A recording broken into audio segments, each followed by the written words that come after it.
Welcome to the Tell Us Ellis podcast. All right, I'm recording this early Sunday evening. Yes, I'm recording it during football. This has been a really bad, I don't know, 6 hours or so. First, Notre Dame doesn't make the playoff, and I'm not a Notre Dame fan. However, we live close to Notre Dame, and I may or may not have a daughter that goes to Notre Dame, and just following them the last couple of years has been fun.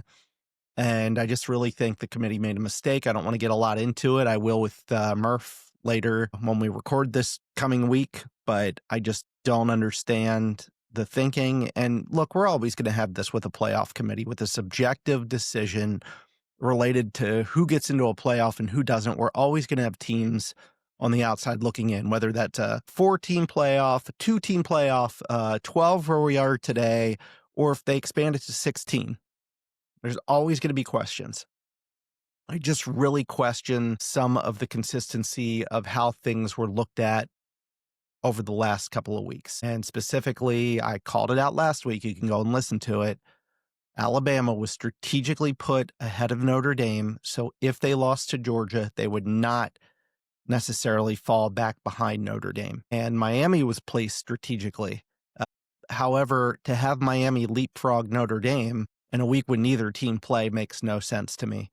It also makes no sense when I hear, well, we're not going to hurt Alabama because they went to a conference championship game and lost when Notre Dame didn't play at all.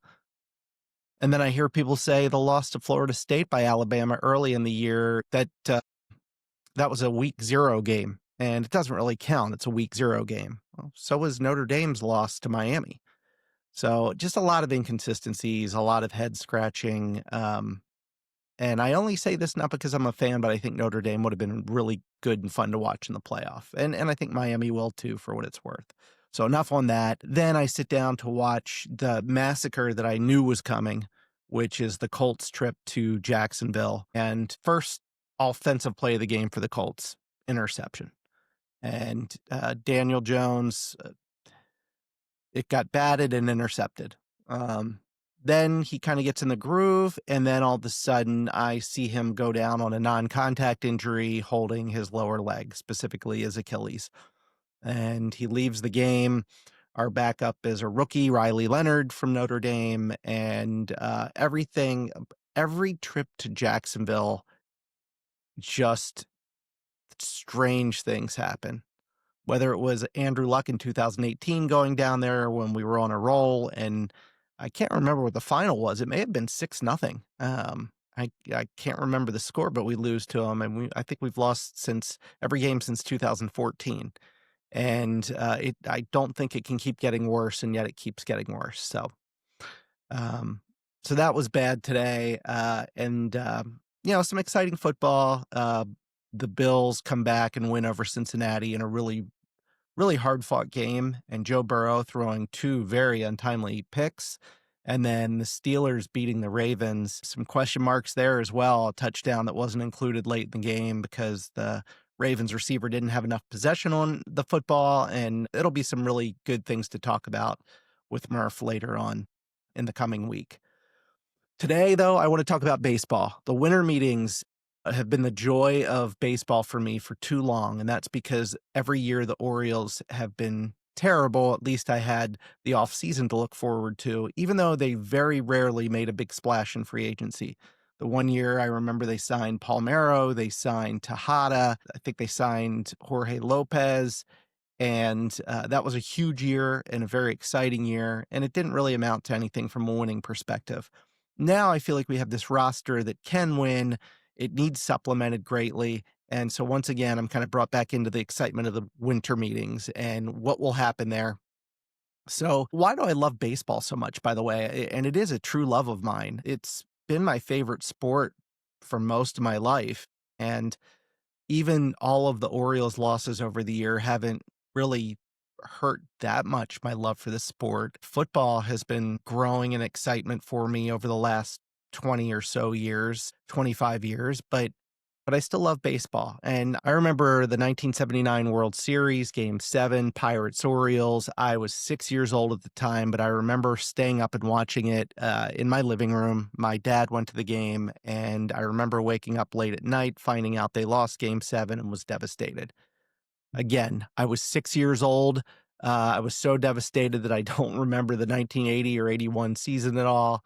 I really have very limited memory on the 82 season until the very end of it. And the 82 season was remarkable to me. And I think that's what really brought me into baseball, the 82 and 83 season for the Orioles. In 1982, the Orioles were 3 games back with 4 to play at the end of the season. They were 3 games back of the Brewers, and they had 4 to play against the Brewers. So kind of a perfect storm. As of August 13th, they were 8 games behind out of first place. They went on to win 17 of 18 games to get back in it. They lost 2 games, and then they went 10-2 to continue their streak, and they lost 3 in a row after that. They win 2 at Milwaukee. They lose 2 to Detroit. So you're really coming down to the end of the season here. The 5th to last game of the season, they were almost on the edge of elimination. They needed a 4-run ninth inning. This was September 30th of 82. They needed a 4-run ninth inning to beat Detroit and stay in the playoff race, and that's exactly what they got. And Jack Morris pitched that game for Detroit. I do remember that. So we go into this series with Milwaukee, 4-game series, 3 games back. There was a doubleheader on October 1st, and the Orioles won 8-3 and 7-1. And then on the Saturday game, the Orioles blew out the Brewers 11-3. We were tied for first place. It all came down to Sunday, the 3rd of October, and the Orioles end up losing the game 10-2. And it was much closer than that. It was 5-2 going into, I think, the 9th inning. But I remember one play in particular. The Orioles were down 5-2 in the 8th inning. There were runners on first and third. Joe Nolan comes up as a pinch hitter, hits a ball down the left field line right towards a place where Earl Weaver always kept a tomato plants growing. And that was on the foul side of the line, but on the fair side of the line, this ball was going right down the line. It was going to fall in play. And Ben Ogilvy made this crazy on his back catch that I can still see, kind of slammed up against the fence in front of those tomato plants. And that ended the rally.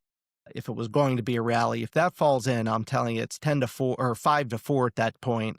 And the Orioles are still going. Nolan might be on second base, even as slow as Joe Nolan was. He may be on third base if that falls in. So Orioles end up losing. Earl Weaver's last game as a manager, really crushing for me. And I remember having tears that day, but also saying I'm going to learn everything I can about the 1983 season. And 83, honestly, I watched or listened to on the radio every Orioles game. And back then, you couldn't, the home games weren't broadcast. You would watch the away games, and the home games you would listen to on the radio. And they ended up winning the World Series in 83. And I remember that so well. I remember going to a Colts game earlier in the day and then stopped at a restaurant called the Pepper Mill in Timonium on the way home with my family and watched game 5 that the Orioles beat the Phillies and ended up winning 4 straight after losing the first one to win the World Series. And just such a great memory for me. That cemented me in baseball. I will always be a fan because of that season and never forget it. So since then, it's been, how can we get back to the World Series and how can we win it? And I do feel like the Orioles are closer than they probably ever have been, just with some of the good young depth on their roster and the money that they could spend to kind of work with that roster if that's the route they go to. With all of that said, I want to turn to the winter meetings, and specifically I want to focus on what I rank as the top 40 free agents. And I want to go through each of them. And I spent a lot of time on this, but some of these individuals have already signed. And if they have, I will go through that and let you know who they signed with. But right after the end of the season, I started ranking these free agents. And I want to start with number 40 and work my way down to number 1. And I'll go over each one briefly and tell you why I have them ranked there and why they could be a value to a team. And I'll make guesses as to which team they land on. No promises. So With that, let's get into it.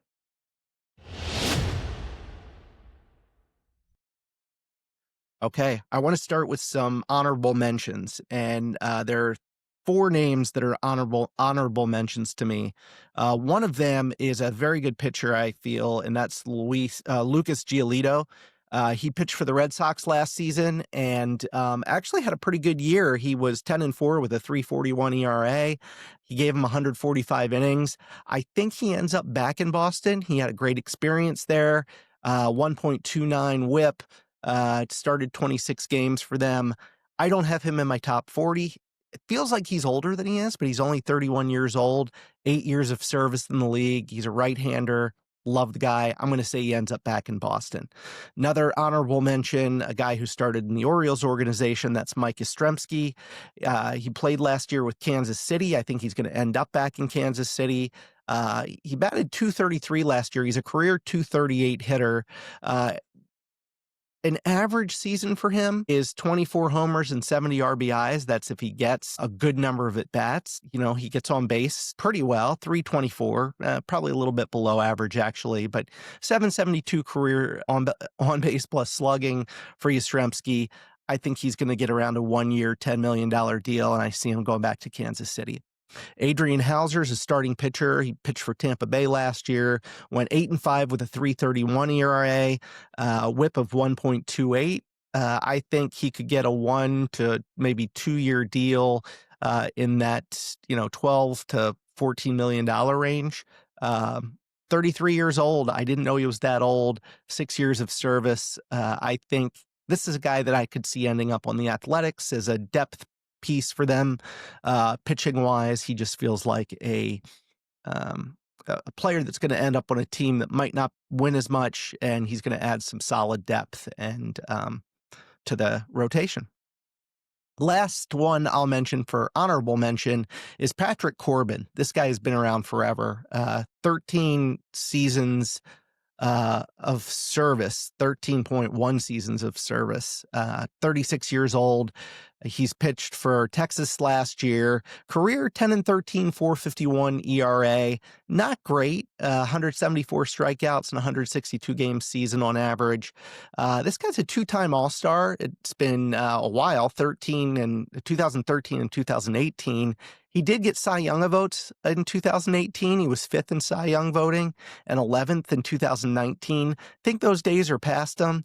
I could see a team signing him for a year and maybe $2 million, maybe a team like the Astros who might need to fill some pitching holes. Again, he threw 155 innings last year, so he can give you some time on the mound. So that's it for my honorable mentions, and I want to get into my top 40. Again, it took some time to go through this, and I will start at number 40. And if you're a diehard baseball fan, you might know some names. If you're not a diehard baseball fan, you might not. But I'm going to start at number 40 with Cody Ponce. Ponce has signed with Toronto on a 3-year, $10 million a year deal. 30 million total. He earned my number 40 spot because he represents one of the most intriguing upside players in the class. After struggling early in MLB, he rebuilt himself overseas, sharpened his command, his sequencing, his pitch efficiency, and he improved his strikeout rate. And teams are increasingly valuing players who reinvent themselves abroad. Ponce fits that mold. For Nippon Professional Baseball, which is the highest Japanese league in baseball, last year he was 17-1 with a 1.89 ERA, 180 innings pitched, only 128 hits, 252 strikeouts. He's 32 years old. Again, I'm not saying that's what he's going to do in Major League Baseball. There will be an adjustment there, but I think that's a really good pickup for the Toronto Blue Jays. Coming in at number 39, I have John Gray. John Gray remains a steady mid-rotation arm whose underlying metrics often outperform his ERA. So don't just look at ERA. There are a lot of other statistics you have to consider these days. His fastball slider combo still generates strong strikeout rates, and his move away from Coors Field unlocked the pitcher many believed he could become. Gray delivers competitive innings, limits big damage when healthy, and remains a stabilizing veteran presence. If you look at his 24 and 25 season on average, he was 6-7 with a 4.86 ERA, pitched 116 innings. 19 starts on average over those 2 years. He was with Texas last year. I could see him easily returning to Texas next year. Something like a 1-year, $6 to $8 million deal is what I would expect for John Gray. Another pitcher comes in at number 38. That's Michael Soroka. Boy, it's a shame. Soroka, his rookie year was unbelievable. He finished second in Rookie of the Year voting, sixth in Cy Young voting, and he was an all-star. This was back in 2019 with Atlanta. Soroka looked like the future ace of Atlanta's staff, but had a lot of injuries. And even now, his command, pitch efficiency, and ground ball ability, they remain compelling. So he could be a bounce-back candidate. He's smart, he's poised, he's effective when healthy. We'll see what he does. I could see him going back to Atlanta. Last year, he was 3-8 with a 4.52 ERA, 89 innings across 17 games started. Again, I think he could be a comeback play for a team like Atlanta. If he does sign, I would expect it to be around, maybe it's a 1-year deal, $5 to $7 million total. Maybe there's a team option for a second year, something like that. Coming in at number 37 on my list is Dustin May. Dustin May is his ceiling's enormous. Again, like Soroka, he's had a lot of injuries. His sinker features elite velocity and movement, gets a lot of ground balls and weak contact. Again, he just has not been healthy. Last year, he finally was able to get through 23 starts. Not great numbers overall, 7-11 with a 4.96 ERA. His WAR was just a 0.8. Again, I could see this being a 1-year contract, maybe a 1 year plus a team option for a team. I'm going to say the Oakland A's, who, again, want more pitching depth. This is not an expensive play for them. So I could see Dustin May going to Oakland and getting that 1-year deal. Let's go to number 36, and I have Max Scherzer. Yes, that Max Scherzer at number 36. Let's appreciate the greatness of Max Scherzer for a second. 8-time All-Star, 3-time Cy Young Award winner. He received Cy Young votes 5 other times. He finished 5th in 2014, 5th in 15, 2nd in 18, and 3rd in 19.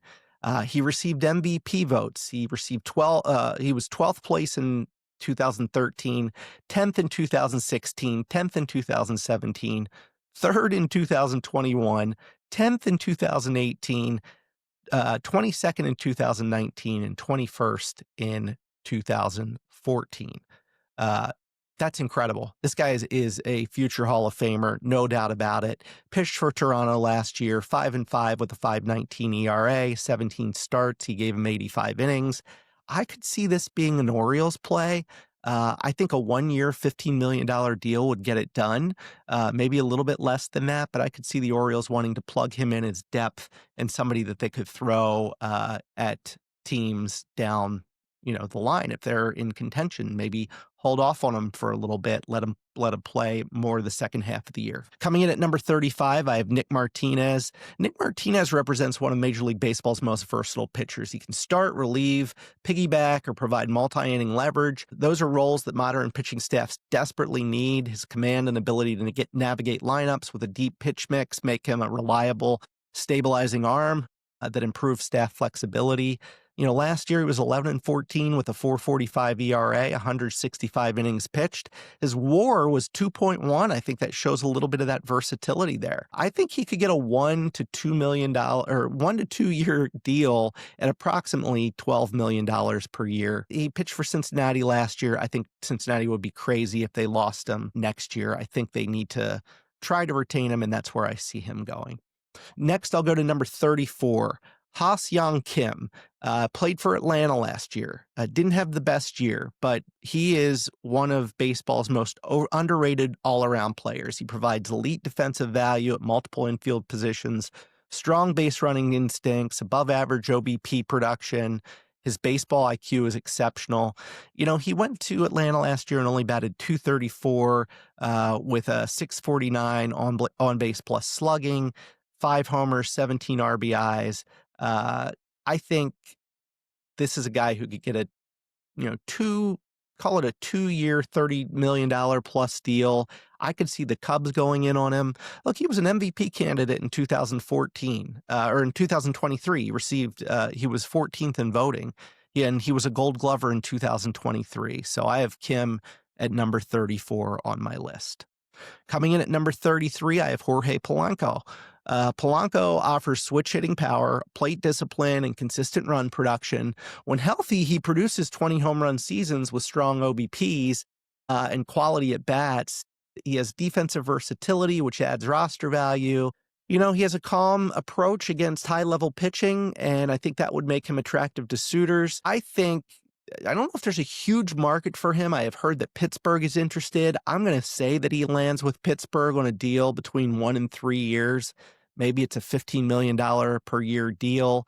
Last year, 265 with an 821 OPS, which is really good. 26 homers, 78 RBIs. He was an all-star in 19 and finished 13th in MVP voting in 2019. So that's Polanco.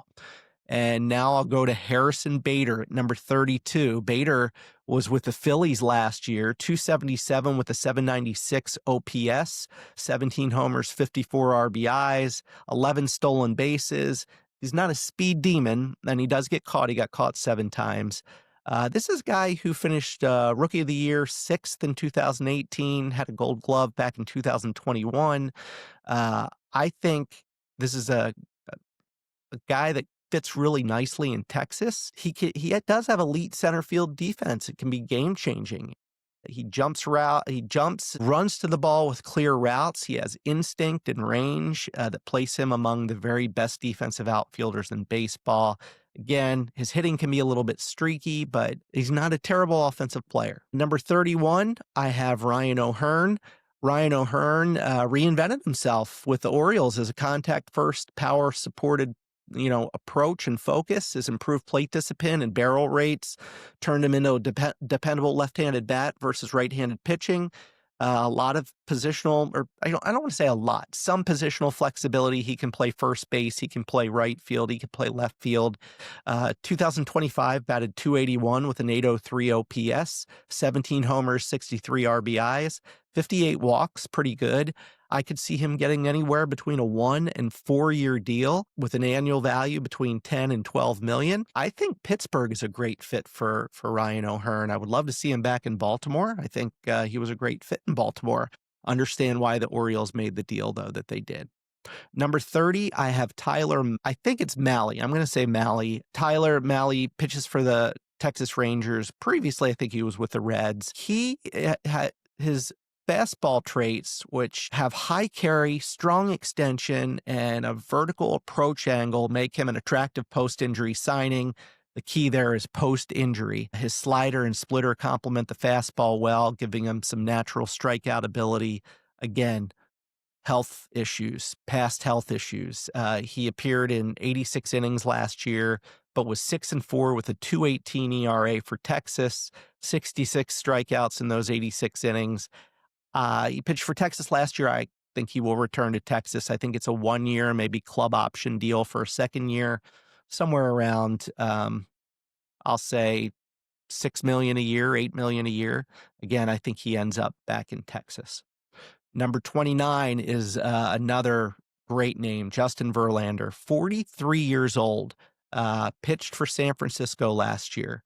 I could see him signing back with Houston and maybe making this his farewell tour. I think Houston's going to need to replace some innings. And not that Verlander's going to give you maybe a ton of innings, but he did give San Francisco 152 innings last year. And he was 4-11, but had a 3.85 ERA.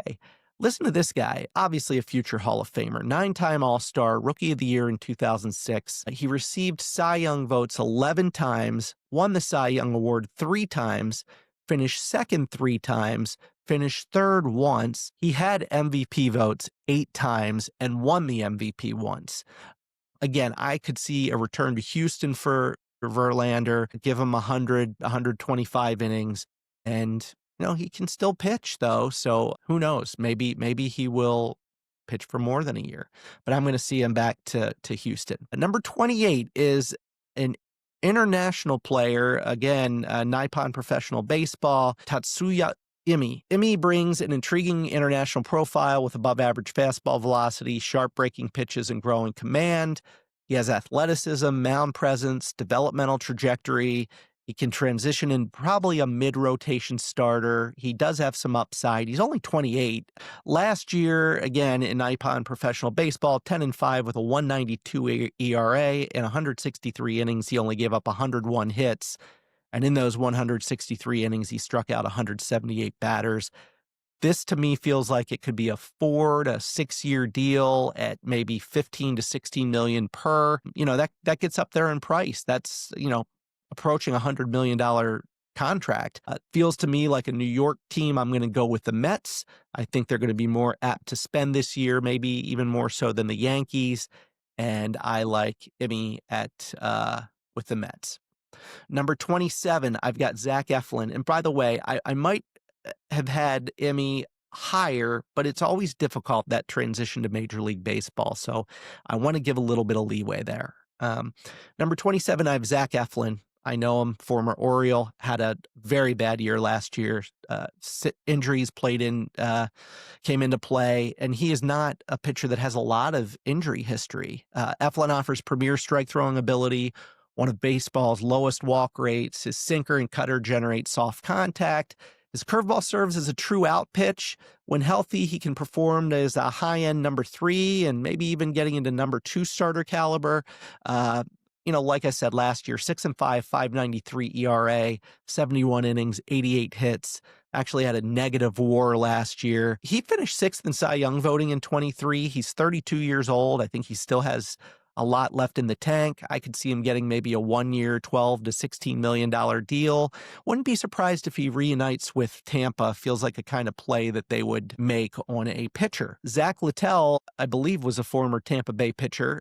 He pitched for Cincinnati last year. I have him coming in at number 26 in my free agency rankings.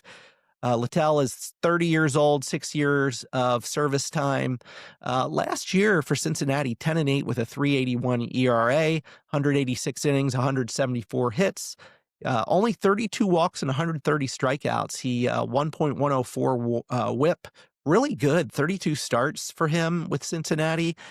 I have him returning to Cincinnati on a maybe 2-year deal, maybe a team option for a 3rd year, somewhere around let's call it $12 million a year. So maybe it's a $25 million contract on 2 years with a team option. I like Littell. The more that I looked at his numbers, I kind of liked him for the Orioles. He was a reliever, made the transition to starter. Again, elite command, and keeps hitters off balance. Coming in at number 25 in my top 40, I have Chris Bassett. Bassett pitched for Toronto last year, 11-9, 3.96 ERA.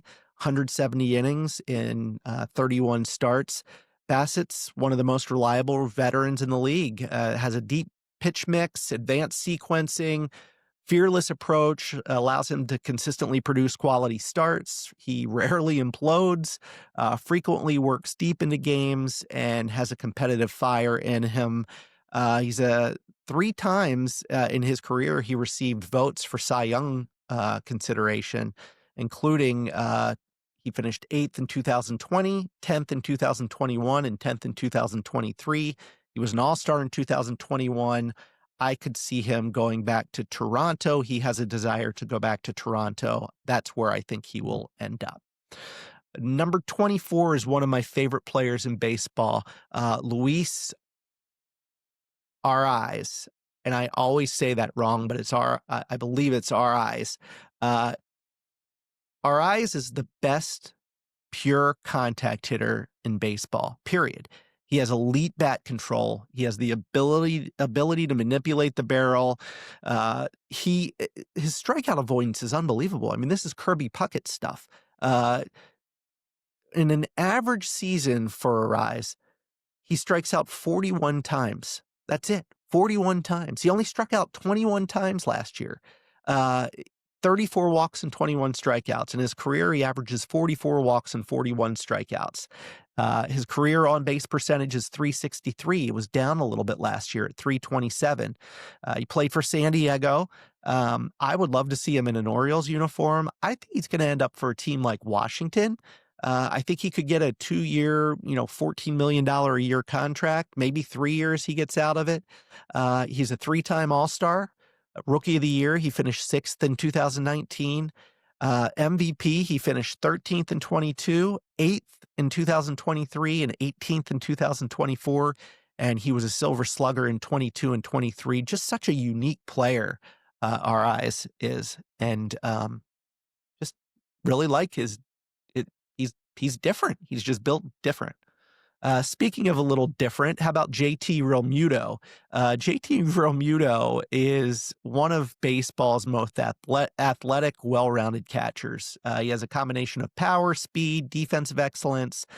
He is 35 years old. He's got over 11 years of service time. But in an average season, he bats .270, 20 home runs, 80 RBIs, 12 stolen bases. I think he's going to end up back in Philly on call it a 2 to 3 year deal, maybe $15 to $18 million a year. I like Realmuto, not really interested in him in Baltimore, but San Diego, Pittsburgh, Boston are all in the mix. I think he ends up back in Philadelphia. I'm going to go again international with Munetaka Murakami. Murakami enters baseball as one of Japan's most accomplished young hitters. His raw power is elite. He's got a track record of multiple 30-plus home run seasons. He even has a triple crown. His strikeouts will probably go up in Major League Baseball. He averaged about 134 strikeouts a year. I think he only had 71 strikeouts last year, which is good. There's a lot of teams in on him, and he's a third baseman, first baseman, quarter infielder. I'm hearing the normal teams, right? The Dodgers, the Yankees, the Mets, the Mariners, perhaps, the Cubs, the Angels, the Red Sox, the Phillies. When all is said and done, he's going to get a 6-year deal somewhere in the range of, $20 to $22 million a year. So this is going to be a $130 to $150 million contract. I have him at 22. Again, could be higher. I just don't know what that conversion rate to the Major League Baseball looks like. He's only 26 years old. I have him going to the Dodgers. The rich get richer. And, we'll see what ends up happening there. Some controversy at number 21 for me. I put back-to-back relief pitchers at 21 and 20. Some would say you're valuing relief pitchers too high. Maybe I am. But Robert Suarez at number 21 has quietly developed into one of the game's best high-leverage relievers. Upper 90s fastball, command improvements, fearless approach. Suarez consistently limits hard contact and thrives under pressure. Last year for San Diego, 4-6 with a 2.97 ERA, had 40 saves. 2-time All-Star 2024 and 25. His 25 WAR was 1.9. I think in on him right now are the Dodgers, Giants, Diamondbacks, Reds, Yankees, Mets, Red Sox, Braves, Tigers. He's got a lot of suitors. He's going to get paid. I think he's going to get paid somewhere around 2 years, $15 million a year contract, maybe even gets 3 years out of it. I see him going to the Braves to bolster their bullpen. Then right behind him at number 20, I have Edwin Diaz, the Mets reliever. When he's healthy, he's one of the most dominant closers in baseball. His slider is nearly unhittable. I mean, it's just his out pitch. Strikeout rates routinely exceed 40%. His presence coming into games, he just shortens games. However, he has been injured, and any team that signs him must keep that in mind. I think he's going to end up back with the Mets. Last year, he was 6-3 with a 1.63 ERA, 66 innings, only 37 hits with 98 strikeouts. He's a 3-time All-Star, finished 5th in Rookie of the Year voting back in 2016, finished 8th in Cy Young voting in 18, 9th in 2022, finished 18th in MVP voting in 2018, 16th in 2022 MVP voting. Diaz is special. Again, I think he goes to the Mets. If he doesn't, I could see him going to the Dodgers, the Yankees, the Blue Jays, maybe Texas, maybe the Cubs, maybe even Detroit is in there. So now I'm going to go to a player that has signed already, Shota Imanaga. Monaga, I am going to say that right. Shota has pitched for the Cubs the last couple of years. Really good rookie season. Cy Young Award, he finished 5th in 24. Rookie of the Year voting, he finished 4th in 24. And he was an all-star in 24. His year was down last year, but it wasn't terrible. He was 9-8 with a 3.73 ERA. 117 strikeouts in 144 innings. He accepted a qualifying offer, which means he is on a 1-year, $22 million deal with the Chicago Cubs. All right, I'm getting into the top 18 now. So number 18, let's go with Zach Gallen. Gallen had a 1.1 WAR last year. He's one of baseball's most consistent and efficient starters. He pairs strong command with a deep arsenal and excellent sequencing. He rarely beats himself. He handles high-pressure moments. He's durable, makes him a foundational rotation piece. He rejected a qualifying offer with Arizona. He was 13-15 last year with a 4.83 ERA. Did start 33 games, 192 innings, only 176 hits. His walks were up a little bit, 175 strikeouts. Look, this is a guy, he finished 9th in Cy Young voting in 2020, 5th in 22, 3rd in 23. He finished 23rd in MVP voting in 23 and was an all-star in 23. You're going to have the big teams going after him, the Yankees, the Mets. I hear the Orioles are in the mix, would love him. I think he's probably going to get outpriced maybe for them, but maybe not. I don't know. Boston, Arizona, the Cubs. I think he's going to end up in San Francisco with the Giants on a, call it a 3-year, $65 million contract. I'm not saying the Orioles are going to get outpriced. I think the Orioles have something else that I'm going to get into coming up here. That's why I say that. So I'm going to say Gallen signs with the San Francisco Giants. Coming in at number 17 is Merrill Kelly. Merrill Kelly embodies the late career breakout archetype. His excellent command, pitch mix, and adaptability allow him to consistently outperform expectations. Postseason performance cemented him as a big game pitcher. Kelly pitched for Texas last year, 12-9 with a 3.52 ERA, 184 innings, only 157 hits.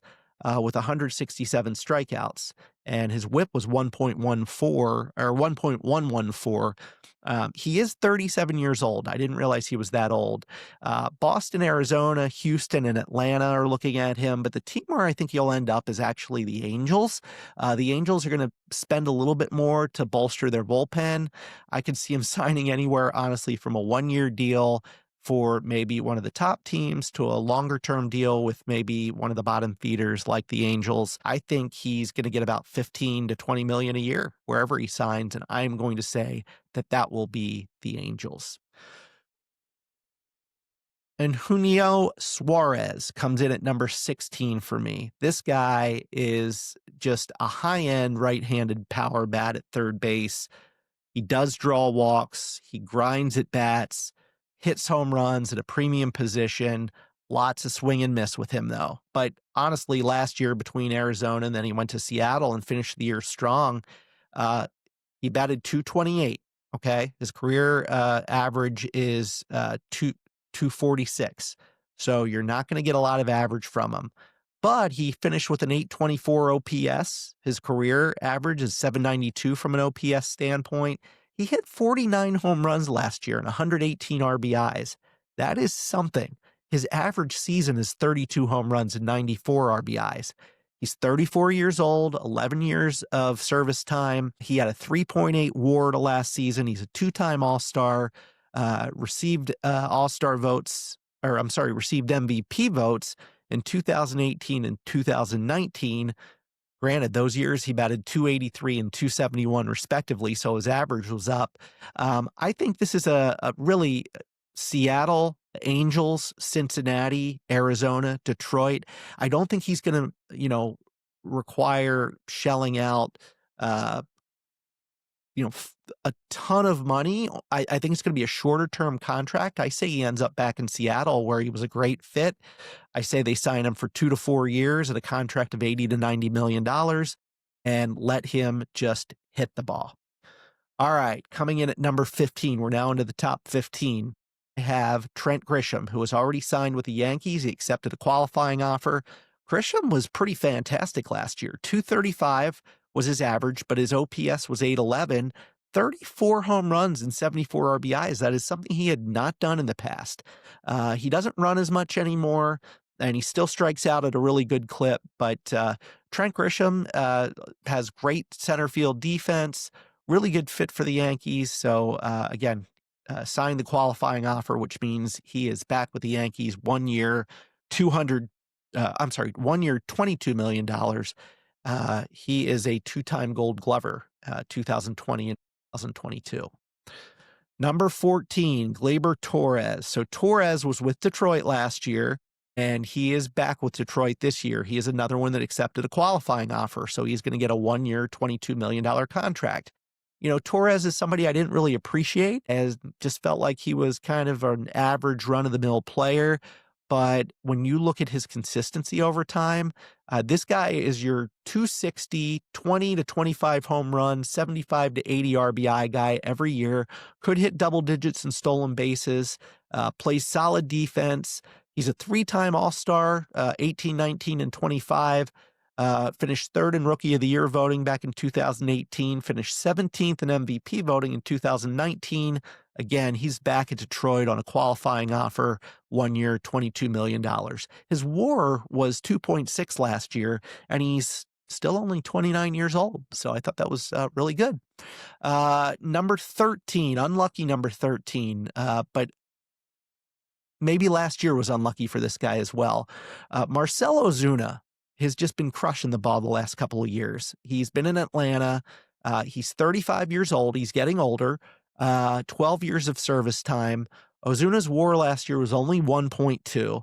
But look, this guy is very durable. Just elite exit velocities, consistent home run totals. He's defensively limited, fits best at a DH position. His average season has been 269 with 30 homers and 95 RBIs. Yes, he strikes out a lot, 150 times a year. He has played with Atlanta and St. Louis the last couple of years. He's a three-time All-Star, finished 15th in MVP voting in 17, 6th in 2020, 19th in 2023. He finished 4th in MVP voting in 2024. Look, he had an off year, 232, 21 homers, 68 RBIs, struck out 144 times. I would not give up on this guy. I think this would be a great fit for Kansas City. I would love to see the Royals sign him 2 to 3 years, maybe $12 to $15 million a year. So what, $45 million you're committing over 2 to 3 years? I think it would be a great fit as a DH in Kansas City. Number 12, Josh Naylor. Josh Naylor has re-signed with Seattle, and I think it was a great signing by them. He signed a 5-year, $92.5 million contract. Look, Josh Naylor last year, 295 average, 353 on base percentage, 462 slugging, 816 OPS, 20 homers, 92 RBIs, 30 stolen bases last year. Are you kidding me? 30 stolen bases. This guy, 48 walks, 83 strikeouts, not terrible strikeout numbers. Naylor had a great year last year, fits really well in Seattle. Congratulations to them. They are getting a very good young 29-year-old player. Coming at number 11, before we get into our top 10, this is number 11, and this is also somebody that has signed a qualifying offer, a 1 year, $22 million offer to remain in Milwaukee. Makes a ton of sense. Had his health problems over the last couple of years. But when he pitched last year, he pitched really well. 7-2 with a 3.20 ERA. Only gave up 45 hits in 64 innings. His WHIP was below 1 at .912. If he can pitch, if he can give them 25 starts next year, this is a no-brainer decision for the Brewers. I think it's a no-brainer anyway. You're making a short-term commitment. But Brandon Woodruff, again, he is a legitimate ace if he remains healthy.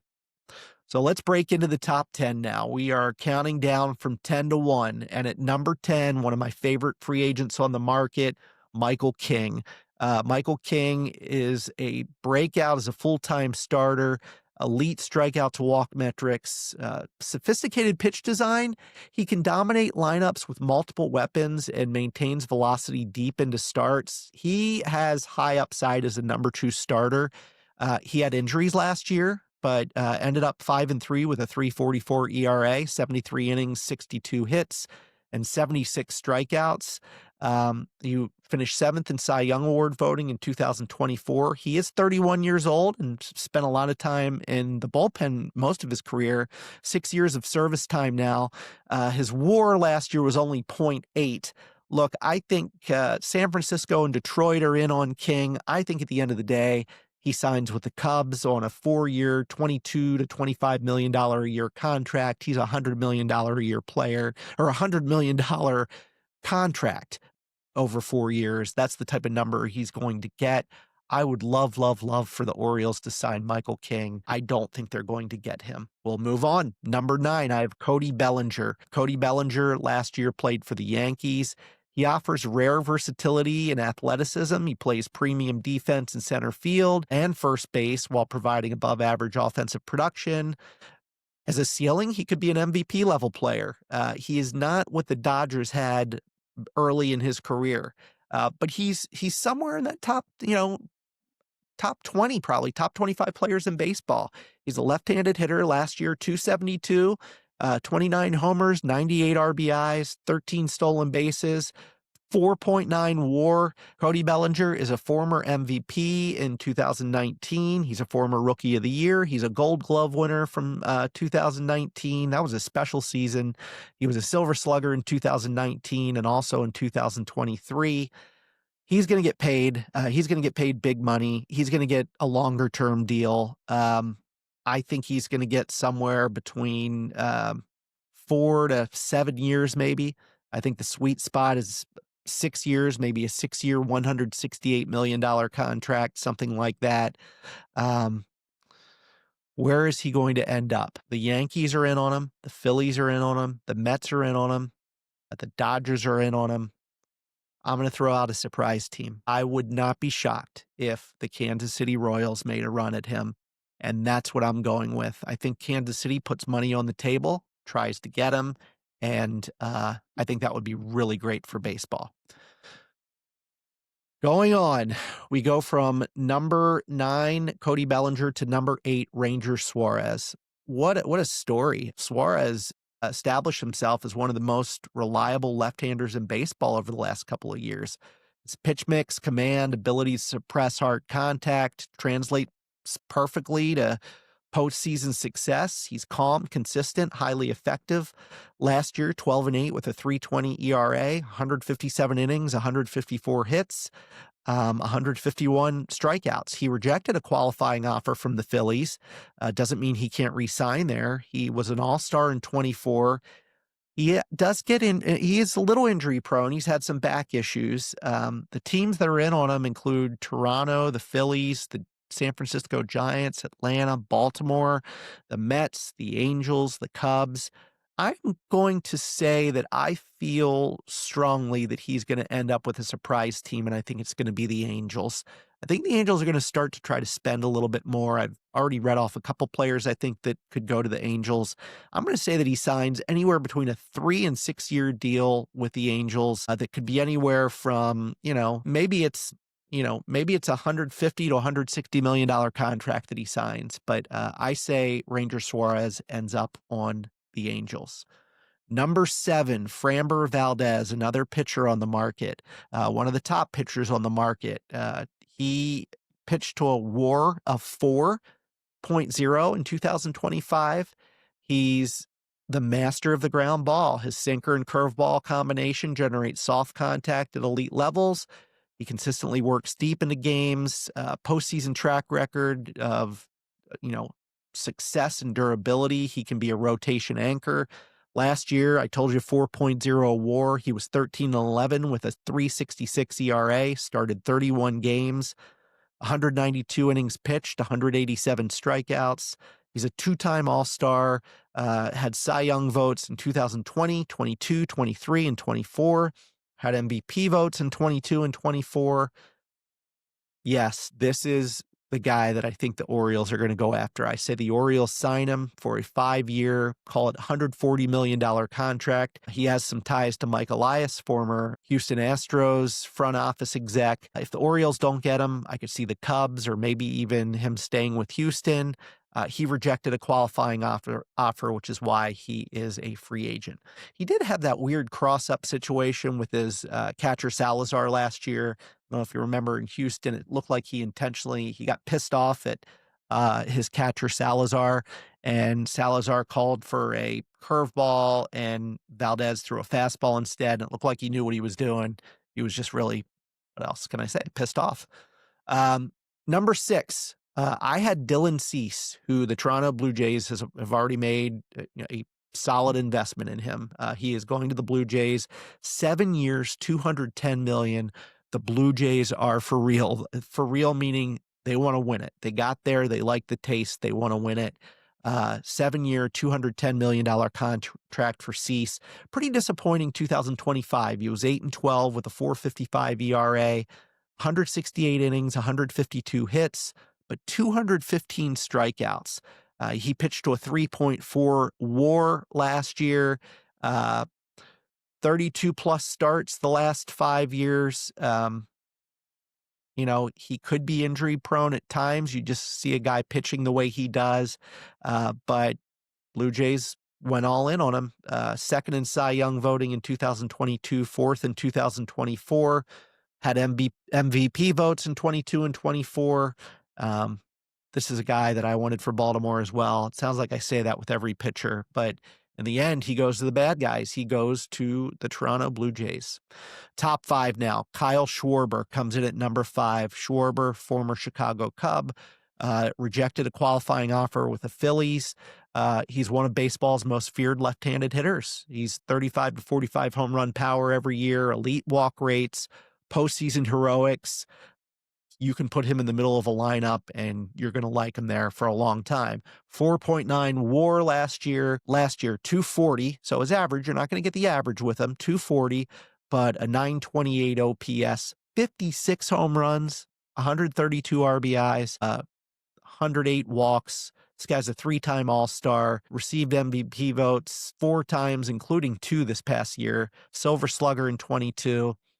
I like hearing when Baltimore's in on him. Honestly, I think he goes back to the Cubs, which means I don't think the Cubs are keeping Kyle Tucker. Instead, I think they're going to invest in Schwarber, bring him back to Chicago, sign him to a 4 to 6 year deal, somewhere in the range of $180 to $200 million. That's my best guess. I think Philly could be in on this. I think Boston could be in on this, but I think Kyle Schwarber goes back to the Cubs. Top 4 now. Number 4, I'm going to go Pete Alonso. Some would have Schwarber over Alonso. I just like the consistency of Alonso. He is maybe the most consistent pure power hitter in baseball. Delivers 35 to 45 home run potential annually, plays every day, thrives in high leverage spots. Last year, 272, 38 home runs, 126 RBIs. Yeah, he strikes out a lot. Walked 61 times. He's a 5-time All-Star. Was a Rookie of the Year in 2019, received MVP votes in 19, 22, 23, 25, was a Silver Slugger in 25. The names I hear most around him are Boston, the Mets, and Philadelphia. If Tucker leaves Chicago, I think Schwarber signs with Chicago, and I think the Phillies replace the big bat of Schwarber with Pete Alonso. I think he gets a $4 to $6 million a year at 25 to 35 million a year. That's a $180 to $200 million contract. I say he signs with the Phillies. Top 3 now. Alex Bregman, number 3. Bregman combines elite plate discipline, high contract rates, defensive consistency, unmatched postseason pedigree. It's hard not to like him. It really is. Last year for Boston, his first year and an only year with Boston, unless he signs an extension, he was a 273 hitter, 18 home runs and 62 RBIs. But he only struck out 70 times, walked 51 times. He gets on base, 360 is his on base percentage, and 821 OPS. He's a table setter. He's a 3-time All-Star. Finished second in MVP voting in 2019 and also finished in MVP voting 3 other times. He won a Silver Slugger Award, a Gold Glove Award. I think he ends up back in Boston 4 to 6 years at 28 to 35 million a year. Let's call it a $250 million contract for Bregman, who I say stays in Boston. Number 2, I have Bo Bichette. Bo Bichette stands out as an elite offensive shortstop entering his prime. He consistently posts high batting average, strong power numbers, quality contact, few shortstops hit like Bichette, which makes him a premium acquisition. I just feel like Toronto hasn't really appreciated what Bichette brings to the table. He had a 3.8 WAR last year, batted 311, 18 home runs, 94 RBIs, on-base percentage of 357 and 840 OPS. He rejected his qualifying offer. He's a 4-time MVP vote getter as recently as 25, but also 21, 22, and 23. He did have an offseason in 24, 2-time All-Star. Look, a lot of teams in the mix for him, including the Blue Jays, also the Dodgers, the Braves, Boston, the Angels. Given some of the investments I think those other teams are making, I think Bo Bichette is going to end up with Detroit. I think Detroit's going to sign him for somewhere between 5 to 8 years at 25 to 30 million a year. This could be a $240 million total contract. He could have been a 3-time Major League Baseball hit leader, but was hurt down the stretch. Lots of interest in Bo Bichette. So that brings me to number 1, my number 1 free agent target for 2025, entering the 2026 season, none other than Kyle Tucker. Look, Tucker is a true 5-tool superstar. He hits for power, he gets on base, he steals bases, Gold Glove caliber defense in right field. He's 29 years old, 6 years of service time. He was with the Cubs last year. He had what I would call an offseason, 266 with an 841 OPS, 22 home runs, 73 RBIs, 25 stolen bases, caught only 3 times. He's, a 4-time All-Star each of the last 4 years, 3-time MVP vote getter. He won a Gold Glove in 22, Silver Slugger in 23 and 25. This guy is going to get all kinds of money. Who's going to give it to him? Is it going to be the Yankees? Is it going to be the Cubs? I already told you, I don't think he's going to the Cubs. Is it going to be Toronto?